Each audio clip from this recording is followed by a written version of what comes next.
Bonjour et bienvenue pour un nouvel épisode sur les produits alimentaires que vous achetez. Aujourd'hui, je vais m'attaquer au bio. Est-ce qu'il faut acheter bio, les yeux fermés, sans regarder les étiquettes?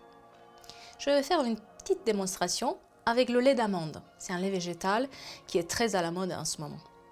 Je suis allée dans des magasins bio, mais aussi au supermarché, et j'ai choisi que des produits issus de l'agriculture biologique. Qu'est-ce qu'un produit bio? Donc c'est un produit bien sûr issu de l'agriculture biologique avec des ingrédients un peu plus naturels où on ne retrouve pas des produits chimiques comme les pesticides ou les herbicides chimiques, les fertilisants ou les hormones de croissance. Il s'inscrit dans une vision globale de développement durable, dans le respect de l'environnement, de la biodiversité ou du bien-être animal. Dans l'imaginaire des gens, le bio, ça veut dire sain. Ça veut dire qu'il est bon pour leur santé. Ça veut dire des ingrédients naturels. Ça veut dire qu'il n'y a aucun autre ajout que les ingrédients qui doivent être dans un produit. Mais ce n'est pas toujours le cas. Et je prends l'exemple donc de ce lait d'amande. Quand je dis lait d'amande, moi comme consommateur, je m'imagine que je vais retrouver de l'eau et de l'amande. Mais aussi d'autres ingrédients. Déjà l'amande. Vous allez la retrouver entre 2% et 8% d'amande ou de purée d'amande. 2%, ça veut dire que nous sommes à la limite réglementaire de déclaration d'un ingrédient. Ça veut dire que vous achetez 98% d'eau pour 3,50 €.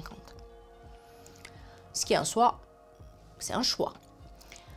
Quand je retrouve du sucre, je peux me dire, ok, je veux un produit sucré. Mais quand je retrouve du sel, je me demande pourquoi dans un lait d'amande, j'ai besoin du sel. Eh bien, regardez bien les étiquettes, vous allez bien le retrouver. Parlons du sucre maintenant.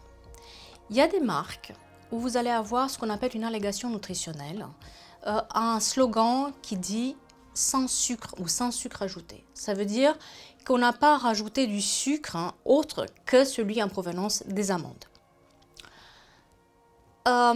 Oui, c'est vrai. Sauf qu'il y en a des marques qui jouent un peu sur les mots.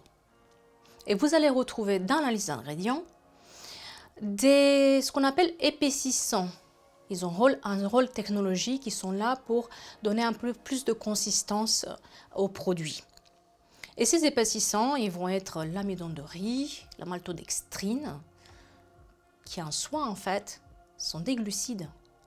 Les sucres font partie de la famille des glucides. Les glucides, on les sépare en deux, entre les sucres, qui peuvent être glucose, fructose, etc., et les sucres complexes. Et là, on a l'amidon. En fait, sous prétexte technologique d'épaissir le lait, on rajoute des sucres qui sont sous une forme un peu plus complexe, certes. Ils ne s'appellent pas sucre tel qu'on peut le dire mot à mot, mais ils sont là. Ils ont le droit. Il faut savoir que la réglementation leur permet. C'est une question plutôt d'éthique et de morale de la marque. C'est votre rôle quand vous achetez un lait biologique à 3,50 € minimum de regarder les étiquettes et savoir pourquoi vous payez autant le sucre que vous allez consommer dedans. Il y a aussi d'autres marques qui vont vous dire goût plus intense. Moi, consommateur, dans mon imaginaire, quand je lis goût plus intense, je crois qu'il y a peut-être un peu plus d'amande ou que l'amande est un peu grillée, qu'il a un goût plus puissant dans la bouche. Eh bien non. Il s'agit tout simplement d'un arôme naturel qu'on rajoute. Alors dans un produit biologique, certes, un arôme naturel, pourquoi pas, mais est-ce que j'ai vraiment moins besoin d'un goût plus intense à rajouter par un arôme ou j'ai besoin juste d'un lait avec de l'amande?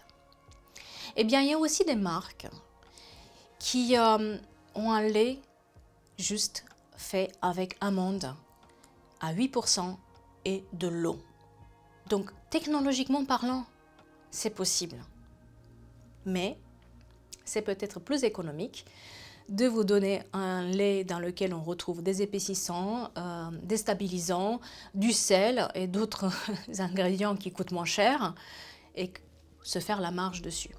C'est vous, bien les consommateurs, qui décidez ce que vous voulez acheter ou pas.